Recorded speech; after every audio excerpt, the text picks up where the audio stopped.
¿ok? Entonces una cosa es el cananeo genético, digámoslo así, hijo de Cam, el padre de lo que se conoce como África, se dice así. Y otra cosa es el cananeo, que significa vendedor de púrpura. Tenemos que distinguirlo.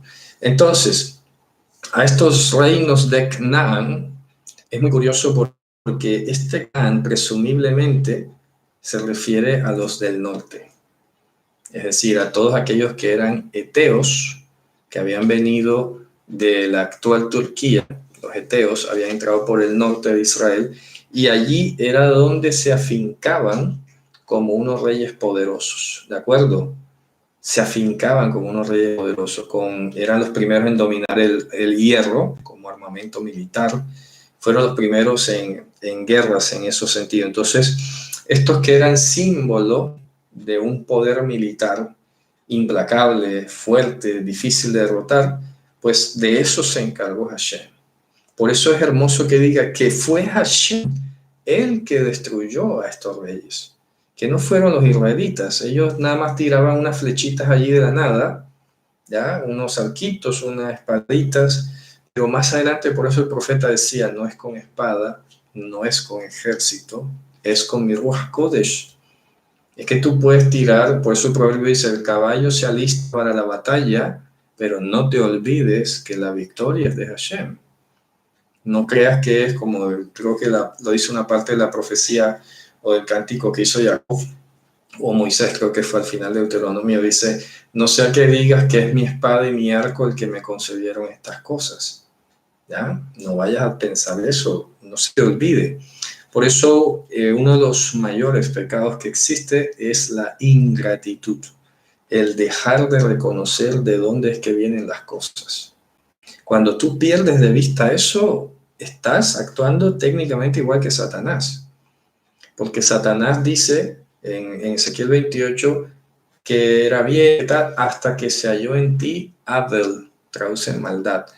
Pero la palabra Abel se refiere al salto, hubo una suspensión, se produjo una ruptura. Y en este caso, la principal ruptura que se produce es cuando dejas de reconocer de dónde vienes y de dónde vienen las cosas que gozas, que ni siquiera tienes. Hemos hablado que el verbo tener no existe en hebreo. Las cosas están para ti. Dios las ha dispuesto para ti. Cuando tú olvidas de dónde vienen, crees que son tuyas. Por eso está la parábola de los siervos a que le dio las minas o los talentos. Dice, toma, toma, toma. Y cuando vino el amo, el último que había recibido menos, dijo, no, yo tenía temor de ti, toma lo tuyo. Cuando dice toma lo tuyo es porque cree que él tiene algo. Y por eso la parábola termina diciendo, al que tiene, entre comillas, aún lo que tiene le será quitado. Porque no tenemos nada. Entonces cuando él dijo, toma lo tuyo, automáticamente se entendía que yo tengo lo mío.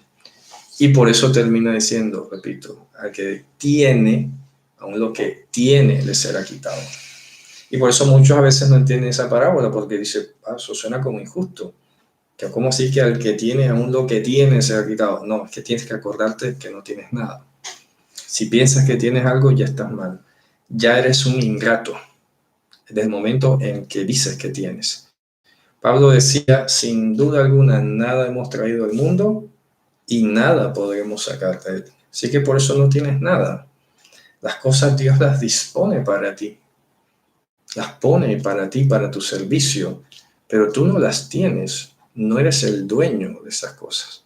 Hashem es el que es el dueño del oro y la plata. Y Él será el que disponga si te permite gozar temporal o permanentemente de ese oro y esa plata, o si no, y no hay problema. El apóstol Pablo decía, sé vivir en la escasez, sé vivir en la abundancia. Por todo y en todo he sido enseñado. Porque tienes que reconocer. Por eso he dicho muchas veces que el verbo agradecer está ligado con reconocer.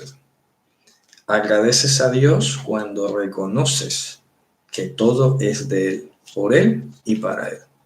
Porque todo lo que Hashem, y me gusta esa frase del Talmud que dice, todo lo que el Santo Bendito sea hizo, lo hizo fue para su gloria. Todo, todo. Así que las cosas que te permite gozar a Hashem en este mundo temporal o permanente o largamente es para su gloria. Es para que tú, en últimas, le des tributo a su nombre, de que Él fue el que lo produjo, que Él fue el que te sacó del lodo cenagoso. Por eso se lo dijo el profeta Ezequiel a Jerusalén, a los habitantes de Jerusalén. A ver, tu padre era Eteo, tu madre amorrea. Nadie daba un peso por ti. Tú estabas tirada como un bebé en tus sangres y nadie te echaba ojo. Y pasé yo junto a ti y te vi ahí tirada, te lavé, te puse sal, te limpié, te vestí, te crecí, te adorné con joyeles y todo. Y cuando estabas grandecita, te enamoraste de los asirios y te fuiste con ellos. O sea que ni siquiera llegué yo a ser tu esposo. O sea, fíjate tú, ¿eh? Hashem fue el que la levantó a Jerusalén. Y sin embargo, cuando se sintió rica y hermosa, se fue con otro. Y ahí está, ¿de acuerdo? ¿Cómo es la falta de gratitud o de reconocimiento lo que hace que el ser humano se comporte de manera infiel? Y eso lo dice en Romanos también, capítulo 2, en el 1, perdón. En Romanos capítulo 1, mire lo que dice aquí. Romanos capítulo 1 dice a continuación. Vamos a leerlo rápidamente en el versículo 21. Dice, pues habiendo conocido a Dios, y esto tiene que ver con el gustar de su presencia, no le glorificaron como a Dios ni le dieron gracias, sino que se envanecieron en sus razonamientos y su necio corazón fue entenebrecido. Profesándose sabios se hicieron necios y cambiaron la gloria del Dios corruptible en semejanza de imagen de hombre corruptible, de aves, de cuadrúpedos y de reptiles. Claro, porque crees que es la madre naturaleza la que te favoreció, ¿ya? Entonces la madre naturaleza te da para hombre, para ave, para reptiles, para lo que sea. Y le termina rendiendo tributo a la madre naturaleza, como le llaman, y no a Dios. Todo es de Hashem. Muy bien.